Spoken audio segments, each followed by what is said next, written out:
Hi students, welcome to Economics Online class at Sri Vidyaniketan Public School, Sri Ramnagar. So last class what we discussed? We have discussed about the reasons behind of introduction of economic reforms. What are those? So you know our India faced before 1991 many, after getting independence we faced many problems due to major role given to public sector and many officials not has been done their work properly, so that we faced many more financial crises. To overcome this financial crisis, our government has approached IMF and World Bank. There they have been given one restriction to us to provide financial help. What are those? They instructed to us to introduce new economic policy. Means we have been implemented many more restrictions on different licensing system on industrial policy 1956. They have been restricted many more restrictions on banking sector, industrial sector, as well as financial sector and trade sector, export and import sector. This made us to become very much to face economic process, financial crisis. To overcome this, government introduced new economic policy. They accepted this restriction, they accepted this condition and introduced new economic policy in the year 1991 July 1st. Who has introduced? In that period, ex-Prime Minister P.V. Narasimha Rao has been introduced a new economic policy. It has some important features. Let us see today what are the important features of economic reforms or new economic policy. What are those? Liberalization, privatization, globalization. It is commonly known as LPG. You know the full form of LPG. What is that? Common knowing of full form of LPG, liquid petroleum and gas. Same way here in economics it can be called as a liberalization, privatization and globalization. So this important features became the pillars of new economic policy. Many more changes has been occurred after 1990 because of bringing this new economic. Now let us see one by one in detail. Liberalization. Earlier, you know, in an industrial policy 1956, many more restrictions has been introduced in industrial sector. That is a major pillar of the government was industries. On that, many restrictions to get a license, it is supposed to submit many more documents, etc. On export and import, they have been given more restrictions. Same way, they didn't give any importance of private sector. This has all made some limited area to expand in a different sector, so that government has been introduced. Liberalization is a major features of new economic. What is meant by liberalization? Liberalization means commonly it is known as a free, means removing of all restrictions on trade is called as a liberalization. Instead of making tight on all the sector, it is making some freeness. Some restrictions has been released is called as a liberalization. Why it has been introduced? Mainly reason that to provide encouragement to private sector and bring a competition among the private sector, so that they can get output effectively and can compete with the world market. That is the main reason. Next, because of a liberalization, some industry to expand new units, to expand new branches, this liberalization helped us to increase the units in different sectors like industrial sector as well as financial sector, tax reforms as well as tax reforms later let us discuss one by one. But why this liberalization introduced? Because to encourage all sectors, to encourage especially private sector, this restrictions has been removed. Now only today we are going to learn about liberalization. Next class onwards, privatization, globalization, I will explain in detail. In liberalization, 5 sectors has been released. made freely to operate in an economy. What are those? First one is industrial sector, second one is financial sector, third one is tax reforms, fourth one is export trade sector, and fifth one is foreign exchange sector. So these are all which included in the liberalization. Now let us see one by one in each sector. Industrial sector reform, some gradual changes, remedious changes has been take place after introduction of liberalization under industrial.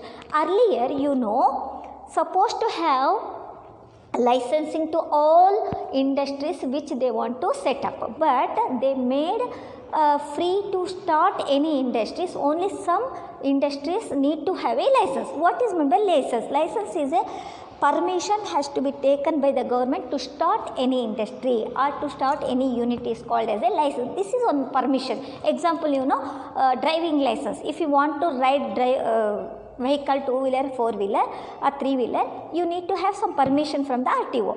So on what condition they will provide you permission? On the basis of your age and some other criteria. Same way here also, to start any industries, government has been restricted to take a license, but it has been released, it has been removed by taking the license. Only few industries where dangers to the economy, very hazards to the economy has to take license. Example, liquor, they supposed to take license. Nobody having a free to start a liquor shop or liquor business, liquor industry. They need to take license. Until unless getting license, they cannot have any business to start.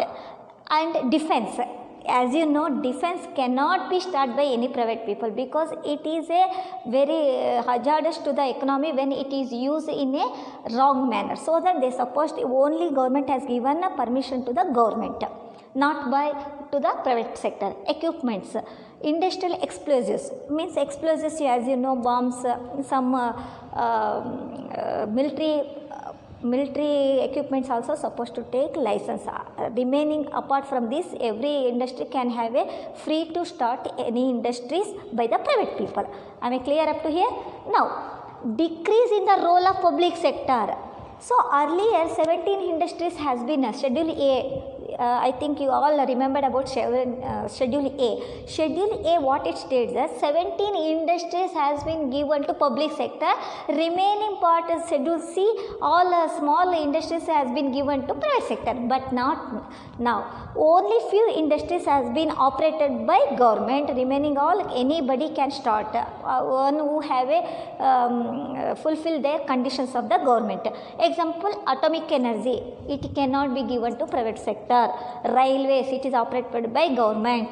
Third one, defense, already I said, equipments which is produced to maintain the defense cannot be given to private people. Remaining all, it has been 14 industries has been given to private sector instead of maintaining by the public sector.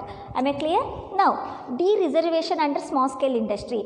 So, to protect from the large scale industry, government has been given some reservation of production of goods and services by the small scale industry, but it has been removed, de-reserved, because a small industry can also produce a plant and machinery by increasing their investment. Example, earlier they used to have only 5 lakhs maximum investment can be done by the small scale, but it has been increased to 1 crore to encourage private people to start in large scale. This has been given encouragement to the small scale industrial people. Same way, SIDBI and IDB also supporting us to start large scale industry and small scale industries. Now comes to MRTP Act, Monopoly Restriction Trade Act. Policy. In MRTP Act policy, they have to, any business people, if they want to start, they need to get some permission from MRTP Act. This has been introduced in the year 1990 after introduction of new economic policy. Am I clear this? Industrial policy, reduction in license is one important part you have to remember. Next, decreasing the role of public sector. So, government slowly encouraged private people to start the industries by supporting through loans, etc. and de-reservation under small scale. Some industries which are reserved for the small scale industries also can start large scale industry by increasing their capital investment. So next MRTP Act, it states that every business people who want to expand their unit, who want to expand their branches, they are supposed to take permission from MRTP Act. According to MRTP Act, they need to get permission. Up to here am I clear? Now let us move on to financial sector reforms. What it states? Financial sector also they have changed in a different way. What is that? Earlier, if they want to they want to expand the branches of any bank, if they want to start any private bank, they are supposed to take permission from the RBI. But RBI is acting as a regulator before introduction of new economic policy. But it has changed into facilitator after the introduction of new economic. How it has been changed? Simple. Existing bank cannot take any permission to expand their branches. That is one. Two, if they want to take any decision regarding this one, what we can say, reduction of rate of interest, those things can be observed by RBI, but it cannot be given restriction to take decision taken over by the RBI. Whatever the RBI says, earlier is to listen by all the private banks, I mean the nationalized banks, but this facilitator only have the function of observing the banks, but it is not restricting to any bank to operate its own. So that to reduce rate of interest, to increase or to bring any schemes in different banks, example SBI, Syndicate Bank, Vijay Bank have their own schemes depending upon the rules and regulation made by the RBI, they can implement their own schemes. Doesn't mean that every bank supposed to implement same schemes in their bank, in all the banks. They can start their own schemes. But some ground level rules has to be followed by all banks, which is instituted by RBI. That we have to keep in mind. Next, earlier financial sector is looked after by RBI, but it has been changed into three important wings. One is all banks are controlled and managed by RBI, all insurance sector are controlled and managed by IRDA. IRDA full form? Yes, anybody? Insurance Regulatory Development Authority. All mutual funds, share market, secondary market is operated and managed by SEBI, Security Exchange Board of India. Keep in mind it has divided into three wings. Now, increase the limit of foreign origin of private sector. So, after new economic policy, many more private banks has been raised. In 1991 policy, they stopped to make nationalized of banks. Only now we have 19 banks has been operated and managed by government. That up to 19. But 1991 government has stopped to convert all the banks into nationalized banks. They have been given free hand to operate in their own name and in their own way. Example, Axis Bank, ICICI Bank, HDFC Bank, HSBC Bank, etc. Now, increase the limit of foreign investment limit. How much they have been increased? 51%. Instead of 49, they have increased to 51%, so that foreigners also can invest their amount in our companies and in our banks, so that our flow of money can be increases. Yes, easy in expansion process. To expand any unit or branches, it is easy to expand this process. Up to here, just go through what are those financial sector change in role of RBI. RBI has been changed in its function like regulator to facilitator. Keep in mind. Next, origin of private banks. It has given encouragement to private people to start their own private banks, so that cooperative banks also arose. Increase the limit of foreign investment. Foreign investment FDI also increase it to 51% and easy to expand their branches. Next, let us move on to tax reforms and remaining reforms.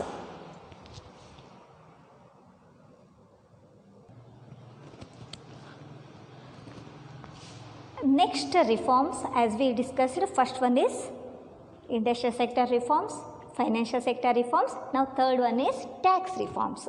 So, in tax reforms, what is meant by tax reform? Changes has been made in collection of taxes or in the and public expenditure of a government is called as a tax reform. Once again, tax reforms is the changes which may happen in taxation as well as expenditure of a government. Now, you know, in a budget chapter I have explained about what are the two types of taxes, direct tax and indirect taxes. What is meant by direct tax? Direct tax is a tax which is levied and borne and paid by same person. It cannot be transferred from one person to another. Usually it may imposed on income of a people or property of a people. So what is meant by indirect tax? Indirect tax is a tax which is borne by some person and paid by some other person. The burden is borne by some other person but paid by some institutions is called as a indirect tax. Usually this type of taxes are imposed on goods and services. Those who are purchasing goods and services is related to pay the tax to the government. Indirectly we are paying on behalf of us, producer will pay, but who is the real taker of burden? Ultimately consumer. So usually excise duty, import duties, excise and custom duties etc. are said to be a indirect tax. Now for two taxes government made many more changes. One is first reduction in taxes. So if they impose more taxes on income or slabs or goods and services, people can escape to pay the taxes to the government. Instead of that, they made us to pay less taxes to the government, so that people are indirectly encouraged to save their amount. That saving amount can be converted into investment, so that economic growth can ultimately, what is the goal of economic reforms? To bring the growth in the economy, to overcome the financial crisis, so that it is indirectly helping people, encouraging people to save their money. So if they have the obligation or facility to pay less tax to the government, automatically their amount will be saved. That can be converted into investment. Investment is helpful for production of goods and services in the economy. When the production increases, output increases, automatic growth of an economy increases, because employment opportunities can be, again income can be generated. This is how government made changes in the collection of taxes. Next, reforms in indirect taxes. Indirect taxes also, as you know, first custom duty, excise duty has been later VAT introduced. Now recently GST, one tax for all the nation, one tax for one nation has been introduced. So this is also one of the important reform where people can save their money. Now simplification of process to pay the tax, to file the income tax return, they made very easy way in different portals. Now also we can file our income tax through portal easy way by taking a PAN card. It can be easily done within 10 to 15 minutes. So process has been reduced to simple process. Very heavy process can be could be changed into simple process. This is how we can understand about tax reforms in this sector. Am I clear? Now let us move on to foreign exchange reform. What is meant by foreign exchange? It is one of the reform. The value of the money can be changed according to the situations of the economy. So now in that very important two changes has been made. Devaluation of rupee. Devaluation means decreasing the value of the rupee against foreign exchange is called as a decreasing the value of currency against foreign currency is called as a devaluation of rupee. Why it has been increased? When we reduces the value of the money, our goods will become very cheaper to foreign countries, so that we can expect more export from the country. Our goods can be flowing in other countries, and foreign exchange can be flowed abundantly by selling to the foreign country or to export to the foreign country. This is how indirectly to increase the exports, our value of the money. Again, in a devaluation of the rupee, depreciation is different, devaluation is different. Devaluation is done by RBI. Depreciation can be seen according to the force of demand and supply of a money. So in money, how the goods and services price can be determined, same way the value of the money also determined on the forces of demand and supply. How the demand increases because of exports and imports. So when our goods value reduces against in foreign country, automatically we will get more demand for our goods and service. Next comes to market determinant of foreign exchange. Earlier they used to have fixed floating system, fixed foreign exchange system, means it is fixed by the RBI, but now it has been changed into demand and force, demand and supply force or market force.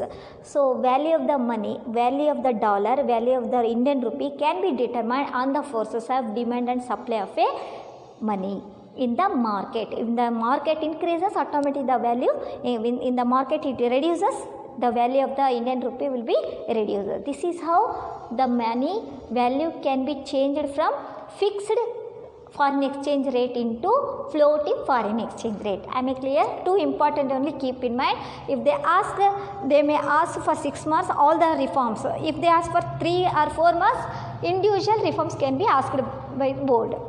Now comes to trade and investment reforms. So purely it is related to exports and imports. Removal of quantitative restriction in imports and export. So they have been reduced in export duties. Export duties, duties in the sense taxes has been reduced by the government to encourage more and more exports to so that we can compete in the foreign market or in rest of the world we can compete. Our Indian market can be compete with the world market, so that they have been reduced the export duties. At the same way, reduction of import duties. We can import any goods at a very cheaper rate, so that our efficiency and output production can be changed because of importing more and more plant and meat, so that import duty also has been reduced. Relaxation of import licensing system. So some only hazardous items only they kept a licensing system, remaining all they have been reduced, because when we have license system, nobody can come forward to get plant and machinery by investing more amount from the foreign country. To bring the foreign goods or capital goods, government reduced this license system, so that anybody can import high machineries to advanced machinery to increase their output. This is how we can understand about export and import reforms. Am I clear? So today we have discussed 5 reforms. One is industrial reforms, financial reforms, tax reforms, foreign exchange reforms, and trade and export reforms. So next class I am going to take up new topic. Until then, today you watch this video and let me know the doubts after reading PDF. Let me know the doubts. So until then, take care. Bye.